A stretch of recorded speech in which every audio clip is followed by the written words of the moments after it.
성경에는 참 많은 이야기들이 기록되어져 있습니다. 그런데 이제 이렇게 성경을 쭉 보다 보면 가끔은 그 믿지 않는 사람들에게도 굉장히 유명한 이야기들이 있습니다.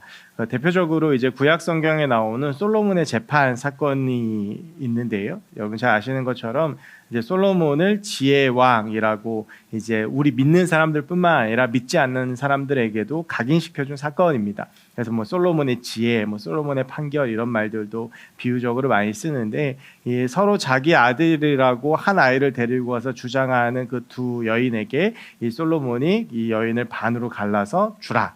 라고 이야기해서 침몰을 가려냈다라고 하는 이야기입니다. 뭐 구약 성경에 또 굉장히 유명한 사건 중에 하나가 있다면 다윗과 골리앗의 사건이라고 할 수 있죠. 아주 작은 다윗이 거인 골리앗을 무너뜨린 사건을 비유해서 많은 사람들이 이제 작은 것이 큰 것을 이길 때 약소국이 강대국을 이길 때 전력 차이가 큰 팀이 전력이 약한 팀이 전력이 강한 팀을 이길 때 뭐 이제 그런 비유적인 표현들 쓸 때 다윗과 골리앗 이야기를 많이 합니다. 구약 성경의 이런 이야기들은 굳이 교회를 다니지 않는 사람들에게도 굉장히 잘 알려진 말씀입니다. 신약 성경에도 그런 이야기들이 몇 이야기가 있는데 그 중에 가장 대표적인 사건이 이야기가 오늘 본문에 우리가 같이 읽은 선한 사마리아인의 비유입니다. 여러분 혹시 그 선한 사마리아인 법이라는 법을 아십니까? 이게 실제로 존재하는 법인데요. 이 법이 이런 법입니다. 본인이 특별한 위험에 빠지지 않음에도 응급사항이나 위험에 처한 타인을 구조하지 않고 외면한 사람에게 징역이나 벌금을 부과하는 법률 조항이라고 합니다. 실제로 미국, 프랑스, 독일, 일본 등의 많은 나라에서는 이 선한 사마리아인의 법이라는 법 그 이름으로 이 법이 시행되어지고 있습니다. 그러니까 예를 들면 지나가는데 누가 이렇게 굉장히 뭐 발작을 일으키거나 심정지가 와서 죽게 되었는데 나는 그 사람을 구해줌으로 큰 위급한 상황에 처하지 않는데 그것을 외면하고 지나가면 이제 뭐 벌금형을 맞든지 아니면 뭐 재판에 넘겨진다라고 하는 것인데요. 우리나라에도 이제 뭐 선한 사마리아인법이라고 하는 것으로는 기록되어져 있지는 않지만 우리나라에도 이런 비슷한 그 법이 실제로 존재하고 있습니다. 그만큼 이제 이 선한 사마리아인의 이야기가 유명한 이야기이기도 하고 이것이 법으로 지정될 만큼 인간이 당연히 지켜야 하는 기본이라고도 할 수가 있습니다. 우리가 지난주부터 이제 4주 동안 선교에 대한 주제를 가지고 이야기를 나누고 있는데 우리 지난주에는 떠나감에 대해서 그리스도인들의 떠나는 삶 그래서 그 가운데 하나님의 부르심의 자리로 가는 삶에 대해서 우리가 함께 말씀을 나누었는데요. 오늘은 그 두 번째 시간으로 이 선한 사마리아인의 비유를 좀 다루어 보려고 합니다. 오늘 본문 25절에 보면 한 율법학자가 예수님께 물어보는 것으로 이제 이 이야기가 시작이 됩니다. 그리고 이 율법학자의 질문의 목적에 대해서 오늘 25절에서 분명히 이야기하고 있는데 그것은 자신의 의로움을 드러내기 위해서 예수님을 시험하기 위해서였습니다. 그래서 일어나 예수를 시험하여 이르되 선생님 내가 무엇을 하여 영생을 얻으리까? 라고 하는 질문으로 오늘 이야기가 시작이 되어지고 있는데요. 오늘 25절에서 그 의도에 대해서 이야기하고 있지만 이 의도는 굉장히 불순한 의도였습니다. 이 율법학자가 영생에 대해서 물어보고 있는데 이미 이 사람에게는 이것에 대한 답이 정해져 있습니다. 이렇게 해야 영생을 얻는다. 이스라엘 사람들, 특별히 유대인들, 율법학자들에게 있어서 영생을 얻는 방법은 무엇입니까? 율법을 잘 지키는 것입니다. 그래서 이 27절에서 예수님께서 그 율법을 두 가지로 말씀을 하세요. 하나는 하나님을 사랑하라고 하는 것이고 하나는 이웃을 사랑하라고 하는 것입니다. 여러분 잘 아시는 것처럼 십계명이 두 가지로 결론되어집니다. 이 10계명 중에 1계명부터 4계명까지가 하나님 사랑에 대한 것이고요.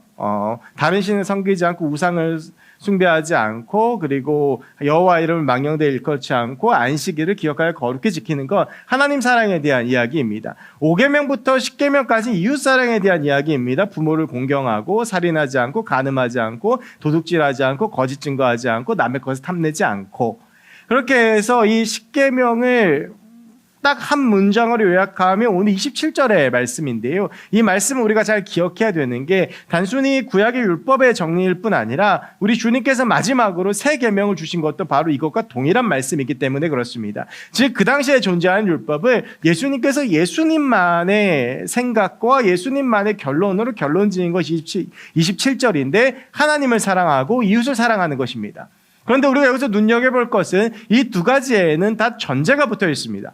하나는 하나님을 사랑하는 것에는 마음을 다하고 목숨을 다하고 힘을 다하고 뜻을 다하는 것이고요. 이웃을 사랑하는 것에는 내 자신과 같이 사랑하라 라고 하는 말씀을 주고 계신다라고 하는 것입니다. 여기에 대해서 우리가 뒤에 볼 텐데, 어쨌든 하나는 예수님께서는 이 율법학자의 영생에 대한 질문에 이 율법학자가 듣고 싶어하는 말을 했던 것입니다. 하나님을 사랑하고 이웃을 사랑해라. 이 말은 즉 너희가 알고 있는 율법대로 행하면 영생을 받는다라고 하는 것이었습니다. 물론 의도는 다릅니다. 예수님께서 말씀하신 하나님 사랑과 이웃 사랑은 마음의 중심에 대한 부분이고, 이제 이 율법학자가 생각한 하나님 사랑과 이웃 사랑은 굉장히 겉으로 드러나는 행위와 외식적인 부분이었습니다. 어쨌든 율법학자는 오늘 예수님 앞에 자기가 원하는 답을 들었습니다. 그런데 이 율법학자가 여기에서 그치지 않고 다시 물어봅니다. 그러면 예수님, 내 이웃이 누구입니까? 그리고 이것에 대한 의도는 자기를 옳게 보이려 했다라고 성경에서 기록하고 있습니다. 여러분, 그런데요, 이 율법학자가 이 두 번째 물은 이 질문이 굉장히 어려운 질문입니다. 여러분에게 이웃은 누구입니까? 여러분, 만약에 이 질문을 듣는다면 무엇이라고 대답하시겠습니까? 내 옆집에 사는 사람? 아니면 나랑 관계된 사람? 굉장히 이웃이라고 하는 이 말이요, 굉장히 광범위하면서도 뭔가 딱 한마디로 정의해서 대답하기가 굉장히 주관적일 수도 있고 굉장히 어려운 것입니다. 어쩌면 이 율법학자는 예수님께서 이 질문에 대답을 하지 못할 것이라고 생각하고, 예수님께서 대답하시지 못한다면 내가 대답해야 되겠다라는 그런 의도, 그래서 나를 옳게 보이기 위해서 이 질문을 했는지도 모릅니다. 여기서 먼저 이 율법학자에 대한 이야기들을 좀 잠깐 해보려고 해요. 여러분, 이 율법학자를 보면서 우리가 느끼는 것이 무엇입니까? 그 의도가 매우 불순하다라고 하는 것입니다. 율법학자면 나름대로 굉장히 하나님을 잘 믿는 사람입니다. 여러분, 우리가 착각하면 안 되는 것이, 아까 우리 성철이도 대표기도 했지만, 바리새인은요 하나님을 열심히 믿는 사람입니다. 하나님을 열심히 믿었기에 예수님을 십자가에 못 박아 죽인 것이 바리새인들입니다. 율법학자들은 하나님을 사랑하고 하나님을 잘 믿기 때문에 그 율법을 다 지키려고 애썼던 사람인데, 근데 이 율법을 두 가지로 하면 하나는 하나님 사랑과 이웃 사랑이라고 하는 것입니다. 그런데 이 율법학자가 얼마나 거칠의 중심적인 사람인 것을 알 수 있냐 하면, 이 사람은 예수님을 시험에서 공경에 빠뜨리기 위해서 오늘 이 질문을 하고 있습니다. 그러니까 이웃을 사랑해야 되는 이 율법학자가 오히려 내 옆에 있는 사람, 내 앞에 있는 사람을 공경에 빠뜨리기 위해서 이 질문을 하고 있다라고 하는 것입니다. 이것 자체가 이 사람이 생각하고 행동하고 있는 율법과 이 사람의 삶이 전혀 맞지 않는다라고 하는 것을 잘 보여주고 있습니다. 또 한 가지는 이 사람은 자기의 삶에 대해서 굉장한 자부심이 있던 사람입니다. 그러니까 예수님을 시험해 보기도 하고 나를 옳게 보이려고 했던 것이기도 합니다. 어떠한 자신감이었는지는 우리가 잘 알고 있지만, 율법을 잘 지키고 내가 나름대로 열심히 살아간다, 내가 열심히 신앙생활한다 라고 하는 그런 자신감이었을 것입니다. 어쩌면 아주 오래 교회를 다니고 열심히 교회를 봉사하고, 그리고 이런 코로나 때문에 현장 예배도 어려운 이 순간에 이 자리에 나와 있는 저와 여러분 같은 그런 자신감들, 그런 신앙적인 자부심들이 이 사람에게 혹시 있었는지도 모릅니다. 여러분, 그러나 사람에게 있어서 가장 중요한 것은 왜라는 것입니다. 정말 이 사람이 영생이라는 것이 궁금해서 예수님께 물어봤다면 아마 이 사람은 진짜 그에 대한 답을 얻고, 그리고 예수님께 칭찬받을 수 있었을 것입니다. 그런데 이 사람의 의도는 삐뚤어져 있었습니다. 이 사람과 비교되는 사람이 요한복음 3장에 나오는데 그가 니고데모입니다. 그는 똑같은 율법학자였고 바리새인이었고 상해드린 공회원이었지만 정말 영생에 대해 궁금한 마음으로 밤에 예수님을 찾아갔고 그 답을 얻었습니다. 그 답이 여러분들이 잘 아는 요한복음 3장 16절 말씀입니다. 하나님이 세상을 이처럼 사랑하사 독생자를 주셨으니 이는 저를 믿는 자마다 멸망치 않고 영생을 얻게 하려 하심이라. 오늘 율법학자는 굉장히 불순한 의도로 예수님께 물어봤어요. 여러분, 오늘 우리가 말씀을 시작하면서 우리의 삶의 의도와 우리의 신앙생활과 우리의 존재와 우리의 본질에 대해서 한번 생각해보는 시간이 있었으면 좋겠습니다. 과연 나는 예수 그리스도를 왜 믿고 있는가? 과연 나는 교회를 왜 다니고 있는가? 나는 왜 직장생활을 하고 있고, 나는 왜 공부를 하고 있고, 나는 지금 내 삶 가운데 열심을 다하는 이유가 무엇이고, 나는 지금 무엇 때문에 살아가고 있는가? 과연 내가 정말 예수 그리스도 때문인가? 아니면 나의 의로움과 나를 드러내기 위해서인가? 이 부분이 오늘 이 율법학자를 보면서 우리가 함께 고민해보고 생각해봤으면 좋겠는 주제입니다. 어쨌든 이 율법학자의 이런 말들이 쭉 있었는데, 이 율법학자는 어쩌면 예수님께서 대답하시지 못할 거라고 생각하고 자기가 좀 드러나고 싶어서 예수님께 이웃에 대해서 물었습니다. 그런데 이 율법학자의 이 이웃에 대한 질문에 예수님께서는 전혀 예상하지 못했던 대답을 내어놓으십니다. 그것이 우리가 잘 아는 선한 사마리아인의 비유입니다. 여러분, 이 비유는 이렇습니다. 어떤 사람이 예루살렘에서 여리고로 가다가 강도를 만났습니다. 이 강도를 만나서 30절에 보면 거의 죽게 되었고, 이 강도들이 이 사람을 그냥 버리고 갔어요. 왜 죽이지 않았겠느냐? 이미 그냥 이 거리에 놔두면 죽을 거라고 생각했었을 거예요. 그 정도로 이제 초죽음의 상태가 된 거죠. 피투성이가 되고 누가 봐도 곧 죽을 상태로 길거리에 버려졌던 것입니다. 뭐 있는 거 다 빼앗겼을 것이고요. 옷도 다 빨가벗김을 당했을 것이고, 있는 거 다 털려서 그냥 쓰러져 있는 거예요. 그런데 다행히 이 사람에게 살 수 있는 기회가 3번이 찾아옵니다. 3명을 만나게 된 거예요. 이 사람이 처음 만난 사람이 누구냐 하면 제사장이었습니다. 여러분, 이 당시에 제사장은요, 사회적으로나 종교적으로 모두 가장 최상위층에 속한 사람이었습니다. 쉽게 말해서 부도 가지고 있고 권력도 가지고 있었고, 제사장에게 있어서 가장 큰 특권은 무엇이냐 하면 성전 출입을 마음대로 할 수 있었다라고 하는 것입니다. 그 당시에 사람들은 성전 마당만 갈 수 있었는데, 제사장은 성소 안에 들어가서 하나님의 임재를 경험할 수 있고 하나님을 볼 수 있는 사람이 제사장이었습니다. 종교적으로도 굉장히 하이 퀄리티에 있는 사람이었고, 그로 인해 따라오는 부와 권력도 가지고 있는 것이 제사장이었습니다. 여러분, 이렇게 성소에 들어갈 수 있는 사람이고 하나님을 만날 수 있는 사람이라면, 이 사람이 이렇게 죽어가고 있는 이 강도 만난 자를 만났다면 어떻게 해야 되겠습니까? 살려줘야 됩니다. 더군다나 이 사람인 경제적인 부가 넘치는 사람입니다. 없어서 못 도와준 것이 아닙니다. 근데 그 쓰러진 사람을 외면하고 모르는 척하고 그 자리를 떠나갑니다.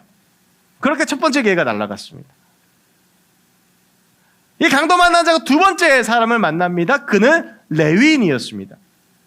여러분, 이스라엘에 제가 몇 번 이렇게 강의하다가나 설교하다 말씀드렸지만, 우리가 흔히 12지파 하지만 사실은 이스라엘은 지파가 13개입니다. 야곱의 아들들이 11명이고요. 요셉 지파가 없고 요셉의 두 아들 므낫세와 에브라임이 대신 지파로 들어갑니다. 그러니까 산술적으로 11 플러스 2 하면 13지파가 되어야 되는데, 우리가 흔히 12지파라고 알고 있는 이유는요, 이 이스라엘 땅을 나누어 가진 게 12지파입니다. 그래서 이 12지파에서 하나 빠진 지파가 레위 지파입니다. 그 이유는 레위 지파는 파견직입니다. 모든 지파마다 레위 지파가 다 들어갑니다. 그리고 무엇을 하냐 하면 제사를 돕는 지파입니다. 예배자입니다. 레위 지파는. 예배를 돕고 예배를 주관할 수 있고 이 성전 예배를 돕는 특권을 가진 것들이 레위인입니다. 그 누구보다도, 딴 건 모르겠습니다만 부와 권력, 제사장보다 떨어지거나 없을 수도 있겠지만 신앙만큼은 최고로 여겨지는 것이 레위 지파입니다. 그런 사람이 강도 만난 자를 만났습니다. 어떻게 해줘야 되겠습니까? 살려주어야죠. 그러나 이 레위인도 그냥 그 자리를 외면하고 도망갑니다. 어쩌면 그냥 제 생각에 이 제사장과 레위 지파는 그 자리를 지나가며 오늘 재수 되게 없다, 뭐 이런 부정한 걸 만나나, 뭐 이런 사람을 만나나 라는 그런 마음으로 그 자리를 지나쳐 갔는지도 모릅니다. 혹시 죽어가는 이 사람에게 의식이 있었다면 이 사람은 이제 내 인생은 끝났다라고 좌절하고 절망했을 것입니다. 제사장도 그냥 지나가고 레위인도 그냥 지나가고, 그리고 이 사람에게 진짜 의식이 있었다면 마지막으로 세 번째로 만난 그 사람을 보면, 그 사람의 정체를 알았다면 이 사람은 더 좌절하고 절망했을지도 모릅니다. 아니, 나를 구하러 오는 세 번째 사람을 보면 더 기쁘고 더 신이 나고 더 좋아야 되는데 왜 그 사람의 정체를 아는 순간 내가 더 좌절되고 절망스럽고 난 죽을 거야 나라고 생각하냐 하면, 그 사람은 사마리아 사람이었기 때문입니다. 여러분, 이 사마리아 사람과 유대인들은요, 굉장히 독특한 관계를 가지고 있습니다. 여러분 아시는 것처럼 이 이스라엘은요, 남과 북으로 나눠져 있어요. 남유다와 북이스라엘. 이 솔로몬 이후로 솔로몬의 아들인 르호보암이 남유다, 이 유다 지파와 베냐민 지파 중심을 해서 남한국을 이루었고, 여로보암이 북쪽에서 반란을 일으켜서 10개 지파를 합쳐가지고 북이스라엘을 세웁니다. 그리고 이것이 쭉 계속되다가 주전 722년에 아수르에 의해서 이 북왕국이 먼저 멸망을 합니다. 근데 이 멸망한 북왕국의 수도가 사마리아입니다. 이 아수르 점령군이 사마리아에 거주하면서, 이 북왕국 지역에 거주하면서 거기서 성경에서 말하는 자폰, 그러니까 이 이스라엘 사람들과 이 사마리아 이방인들이 결혼을 한 거예요. 그리고 호녀라가 태어난 겁니다. 그래서 사람들이 이 호녀라를 지저분하다, 피가 섞였다, 특별히 선민의식과 순혈주의가 강한 유대인들한테 이거는 용납이 안 되는 행위인 거예요. 더러운 민족인 겁니다. 여러분, 이게요, 우리나라에도 굉장히 강해요. 그래도 지금은 다문화 사회가 됐고 그래도 그런 사람들 종종 만날 수 있지만, 저 어릴 때만 해도 호녀라 그러면요, 굉장히 그 손가락질 당하고 비판당하고 굉장히 왕따 당하고 그랬어요. 그래서 제가 초등학교 때 왕따 많이 당했거든요. 되게 호녀라처럼 생겨가지고. 진짜 저는 그 사람들이 그때 그 호녀라를 비하하는 말이 뭔지 아세요? 튀기예요, 튀기. 그래서 저는 그런 말 되게 많이 들었어요.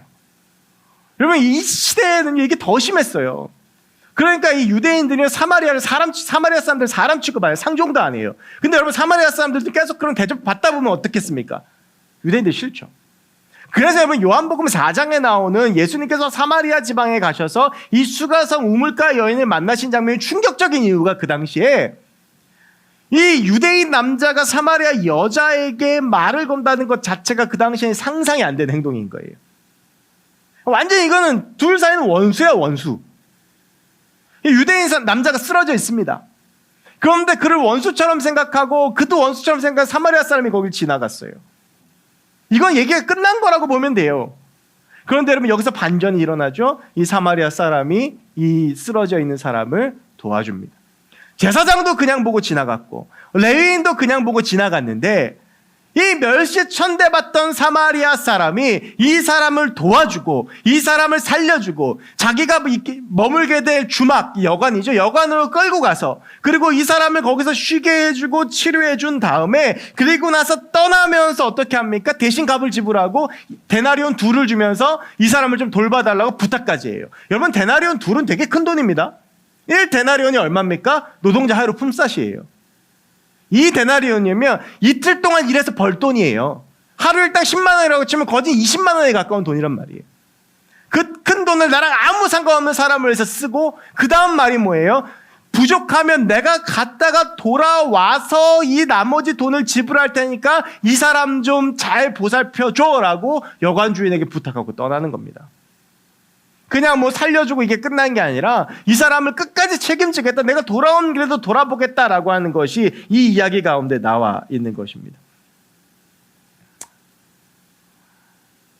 여러분, 이것은 이 당시에 비유를 듣는 사람들에게 굉장히 큰 충격이었을 거예요. 지금 이 비유는 다 누가 듣고 있습니까? 유대인들이 듣고 있는 거예요. 율법학자가 듣고 있고 바리새인이 듣고 유대인들이 듣고 있는데, 이 사람들에게 있어서 가장 상류층에 가장 영적으로 고결하고 순결한 사람인 제사장들, 그리고 정말 신앙 좋은 레위인들, 이들은 그냥 지나갔는데 사마리아 사람이 이 사람을 도왔다?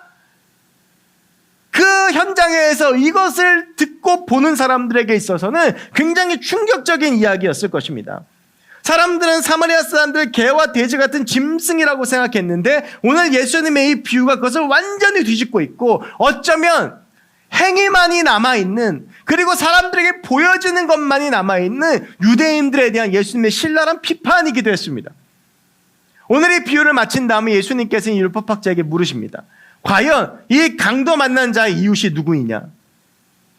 성소에 출입하던 제사장이냐, 예배자인 레위인이냐, 아니면 너희가 개 돼지 취급하며 비난과 손가락질하던 사마리아인이냐? 여러분, 누가 이웃입니까? 이 비유에는 많은 의미가 담겨져 있습니다. 앞서 이웃이라는 것의 범위가 광범위하다고 말씀을 드렸는데요, 명사로 생각하면 그렇습니다. 이웃이라는 명사, 과연 이 이웃이 뜻하는 것이 무엇이겠는가? 이 이웃이 뜻하는 사람이 무엇이겠는가? 그런데 이 이웃을 동사로 해석하면 아주 쉬워집니다. 사마리아인 사람처럼 행하는 사람. 강도 만나 쓰러져 있는 사람을 외면하지 않고 그를 도와주는 사람. 내가 도울 수 있고 살릴 수 있는 사람을 살려주는 사람. 내 도움이 필요한 사람을 도와주는 사람. 그저 말뿐이 아니라 내 행위로, 내 삶으로 그 사람을 살려줄 수 있는 사람. 바로 그것이 이웃이고 우리는 그가 되어야 합니다. 예수님께서 우리에게 물으십니다. 당신은 누구입니까? 당신은 지난주에 누구에게 이웃이 되어주셨습니까? 당신의 이웃은 누구였습니까? 우리는 과연 어떤 삶을 살아가고 있습니까? 성경에 대한 주제를 가지고 깊이 묵상하고 나름대로 연구하면서 지난주에 존재라는 설교에 이어서 오늘 과연 어떤 설교를 할까 고민을 굉장히 많이 했었습니다. 그때 하나님께서 마음속에 주셨던 본문이 바로 오늘 본문입니다. 오늘 예배의 자리에 나와 있고 각자의 자리에서 예배를 드리고 있는 우리는 적어도 제사장과 레위인 정도는 됩니다. 사마리아인은 아닙니다. 그런데 우리는 누구의 이웃이 되어주고 있습니까? 교회가 우리들만의 잔치가 되어 있고 우리의 삶은 전혀 다른 사람들에게 어떠한 영향도 미치고 있지 못한다라고 한다면 그것은 결코 성경적인 삶이 아닙니다. 여러분, 예수님의 사역을 한번 보십시오. 그 당시에 예수님께서 사람들에게 손가락질 받고 예수님이 사람들에게 비난받았던 이유가 이것입니다. 무게가 없고 거룩하지 못하다.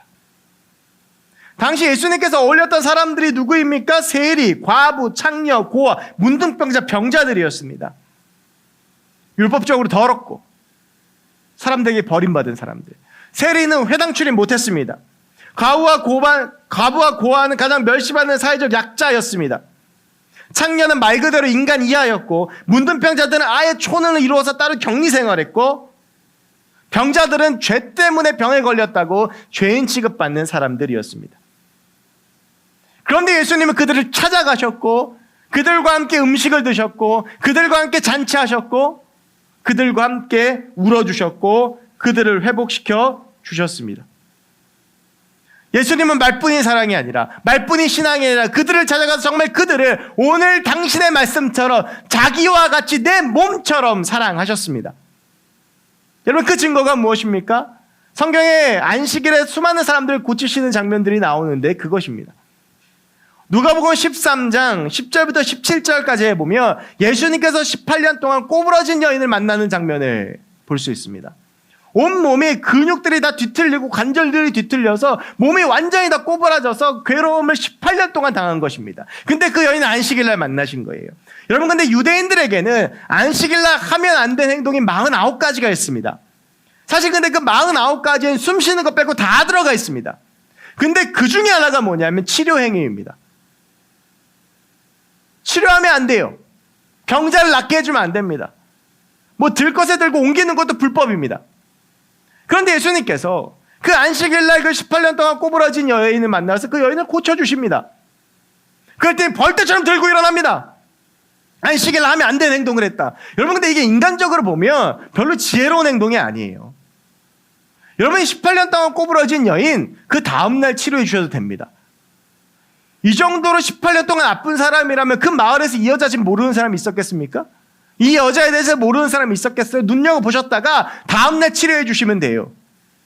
그런데 주님께서 굳이 안식일날 이 여인을 치료해 주십니다. 그러면서 우리 주님께서 비판하는 자들에게 이야기하십니다. 이 아브라함의 딸이, 이 하나님의 딸이 18년 동안이나 괴로움을 당했는데 어찌 바로 치료해 주지 않을 수 있겠느냐? 예수님께서 이 여인을 치료해 주심에 이 여인의 아픔을 자기의 아픔처럼 공감하시는 거예요. 내가 비판받고 내가 이것 때문에 죽더라도 내가 얘 고쳐줘야 되겠다라고 하시는 겁니다. 나의 몸처럼 생각하지 않으면 불가능한 일입니다. 우리는 내가 아프고 내가 죽게 생겼으면 그 어떠한 어려움이 있고 그 어떠한 힘듦이 있어도 병원 뛰어가지 않습니까? 똑같은 거예요. 예수님의 사역은 바로 이런 것이었습니다. 이웃이 되어주시는 것이었습니다. 복음이 필요한 자들에겐 복음을 주시고, 치유가 필요한 자들에게 치유를 주시고, 음식이 필요한 자들에게 음식을 주시고, 오병이어의 사건이 그런 것이죠. 필요한 곳에 가셔서 그들의 이웃이 되어주시고 그들을 살려주시고 그들을 세워주시는 것이 예수 그리스도의 사역이었습니다. 여러분, 이것은 비단 신약에서 예수님의 모습만을 통해서 볼 수 있는 것은 아닙니다.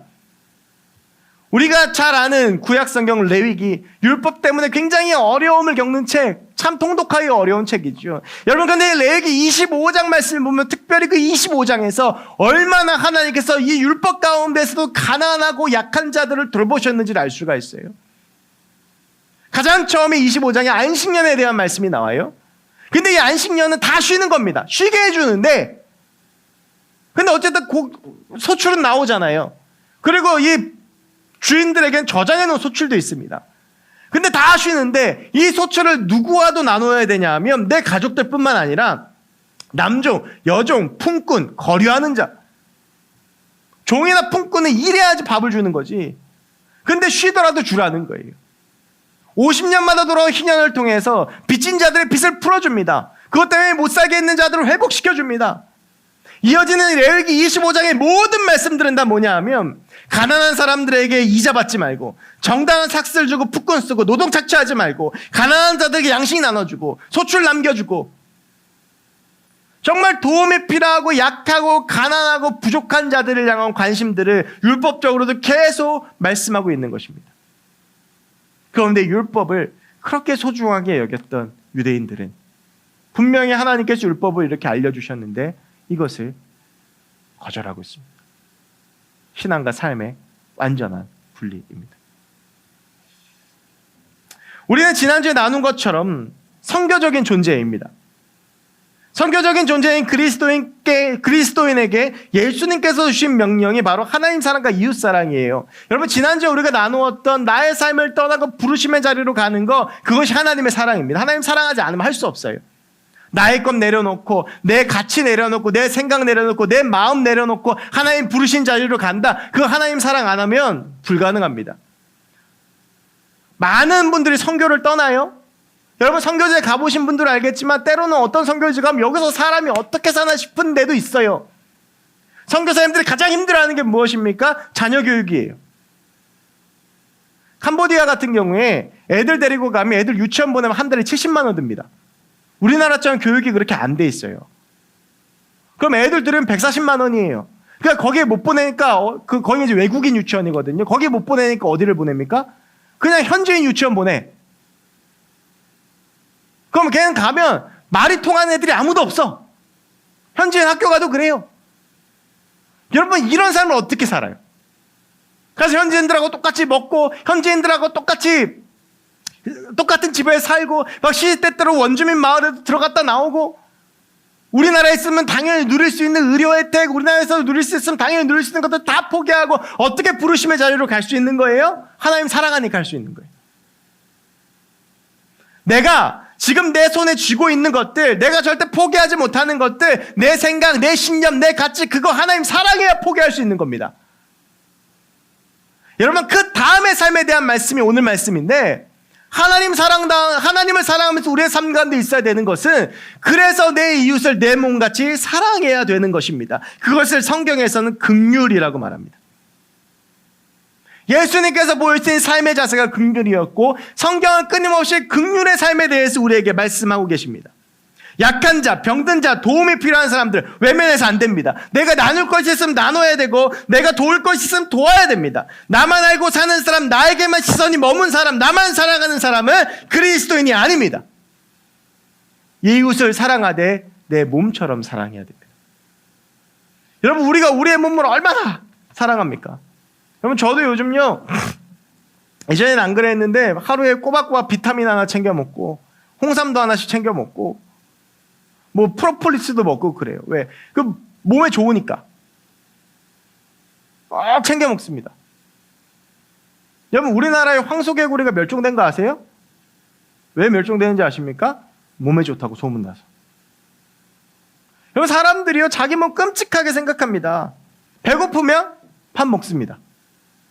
먹고 싶으면 많은 돈 들여서 비싼 거 좋은 거 먹습니다. 피곤하면 잡니다. 추우면 옷 입습니다. 아프면 병원 갑니다. 여러분, 지금 일어나고 있는 마스크 품귀 현상, 내 몸 사랑해서 그런 거예요. 근데 과연 우리는 내가 그렇게 나를 사랑하듯 우리의 이웃들을 사랑하고 있습니까?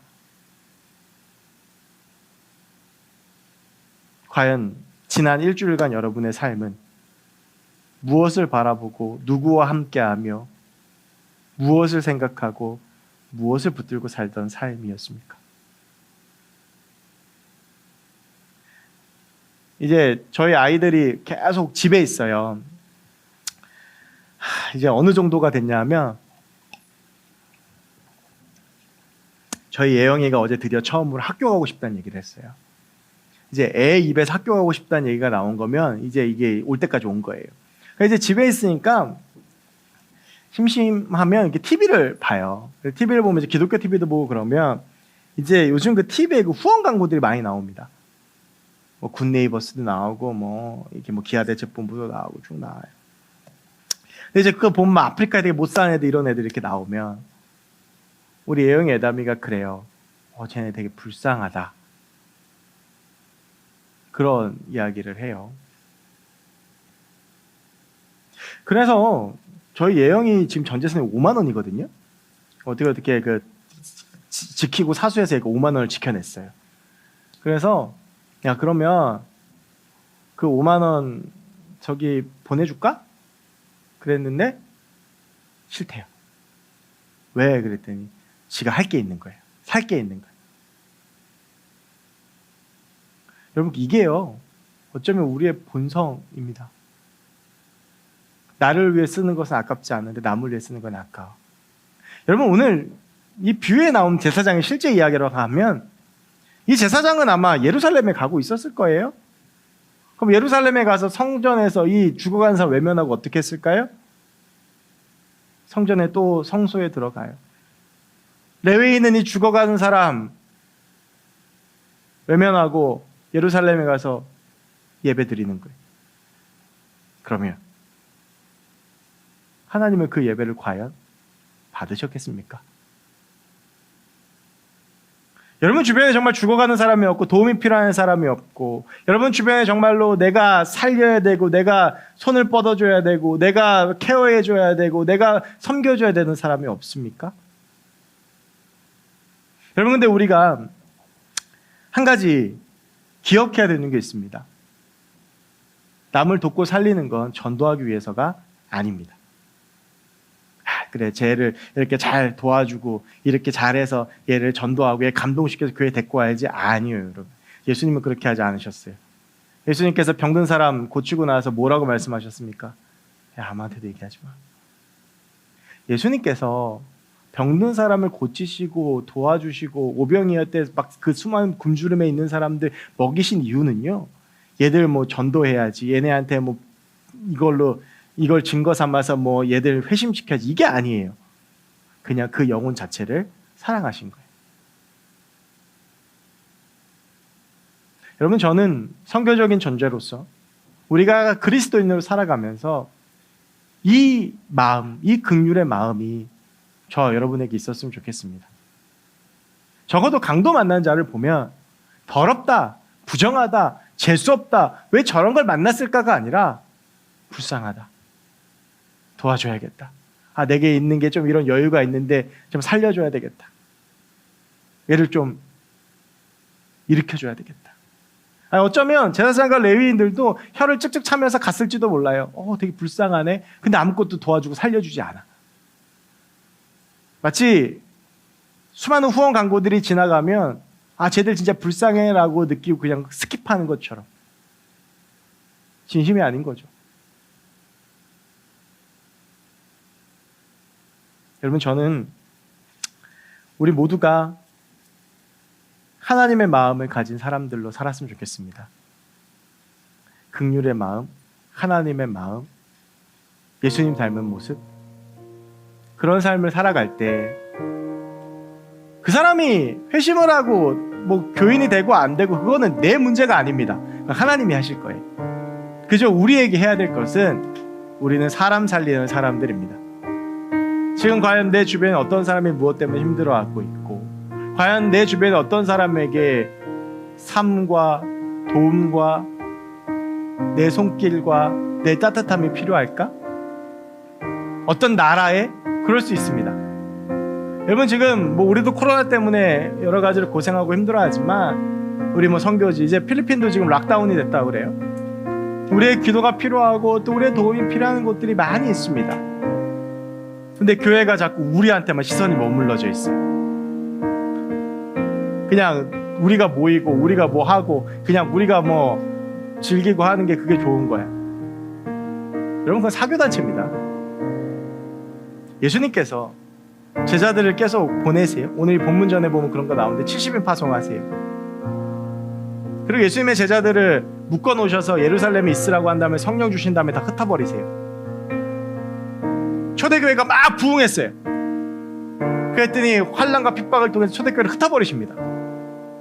그리고 복음이 필요한 곳으로 보내세요.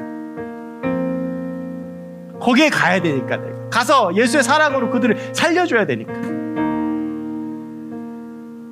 여러분, 이게 교회입니다. 이게 그리스도인이에요. 우리끼리 모이는 거 좋죠. 우리끼리 모여서 함께 그런 것도 필요합니다. 영적으로 공급받고. 근데 여러분, 거기서 끝나면 안 돼요. 우리가 주일날 모여서 함께 예배드리고 우리가 함께 은혜 받았으면 이거 가지고 세상으로 파송돼서 나가는 거예요. 그래서 정말 내 주변에 예수의 사랑이 필요한 사람, 내 도움이 필요한 사람 살려줘야 되고 일으켜줘야 돼요. 기도도 해줘야 되지만 실제로 도움도 줘야 되고, 정말 필요한 곳에는 물질도 보내고, 정말 필요한 곳은 필요한 물품도 주고, 그러면서 정말 살려주는 그런 모습들이 우리 안에 있어야 합니다, 여러분.